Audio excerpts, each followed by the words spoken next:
Hello મિત્રો, જય શ્રી કૃષ્ણ. સ્વાગત છે તમારું અંજલિ ગુજરાતી ફૂડ ચેનલમાં. તો આજે આપણે બનાવશું હોટલ જેવો જ મોજીતો ઘરે. આપણે મોજીતો બનાવવા માટે આ એકદમ ફ્રેશ ફુદીના લીધો છે થોડોક, એક આપણે મોટું લીંબુ લીધું છે, થોડીક આપણે આ દળેલી ખાંડ લીધી છે એકાદ ચમચી જેવી, થોડોક આપણે આ ચાટ મસાલો લીધો છે, થોડીક આપણે આ તીખાની ભૂકી છે અને થોડુંક આપણે આ કાળું મીઠું એટલે સંચળ પાવડર છે અને આપણે આ સ્પ્રાઇટ સોડા છે. તમે આમાં સાદી પણ વાપરી શકો. તો હાલો પહેલાં આપણે બનાવવાનું સ્ટાર્ટ કરશું. તો પહેલાં આપણે લીંબુને કટ કરી લેશું.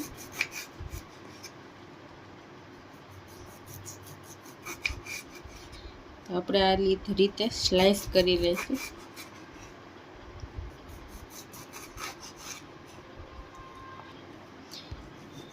તો આપણે આના ટુકડા કરી લેશું. આ રીતે આપણે નાના નાના ટુકડા કરી લેવાના છે એક લીંબુના. એક આપણે આ સર્વ કરવા માટે રાખી છે.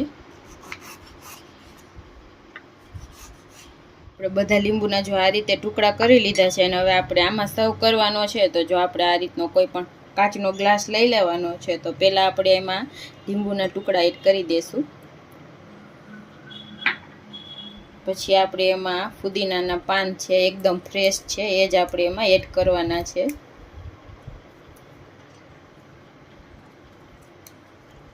જો આપણે 10 થી 15 જેટલા પાન એડ કરી દઈશું એમાં.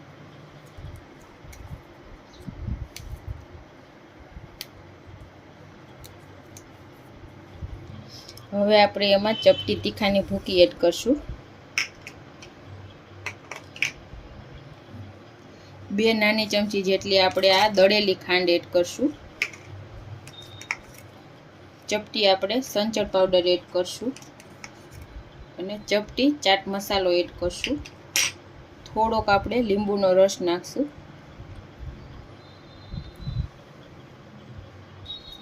તો હવે આપણે આ વેલણ લીધું છે. તો વેલણથી આપણે આ થોડો લીંબુ અને ફુદીનાને આ રીતે ક્રશ કરી લેશું. થોડોક આપણે આનું જ્યુસ નીકળી જવું જોઈએ એ રીતે આપણે આને ક્રશ કરી લેવાનો છે.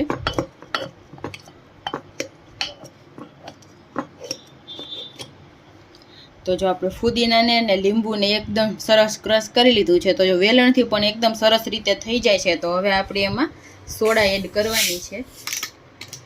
તો આપણે સ્પ્રાઇટ લીધી છે તો જો એ આપણે એડ કરશું આમાં.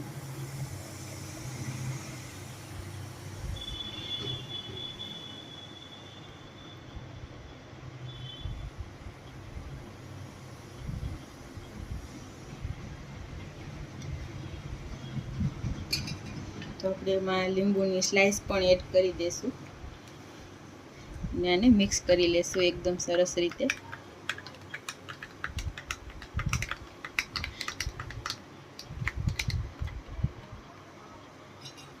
લીંબુથી આપણે અહીંયા ગાર્નિશ કરી દઈશું.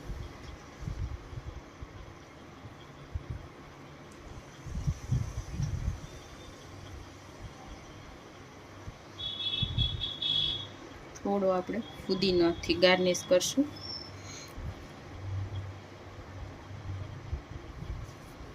તો તૈયાર છે એકદમ હોટલ જેવો જ મોજીતો આપણે ઘરે. તો એકદમ ટેસ્ટી બને છે. તો તમે પણ એકવાર આ રીતે બનાવીને જરૂરથી ટ્રાય કરજો અને કેવો બને છે એ કોમેન્ટ કરીને જણાવજો. તો જો તમને અમારી આ રેસીપી પસંદ આવી હોય તો અમારા વિડીયોને લાઈક કરી દેજો, શેર કરી દેજો અને અમારી ચેનલને સબસ્ક્રાઈબ કરી દેજો.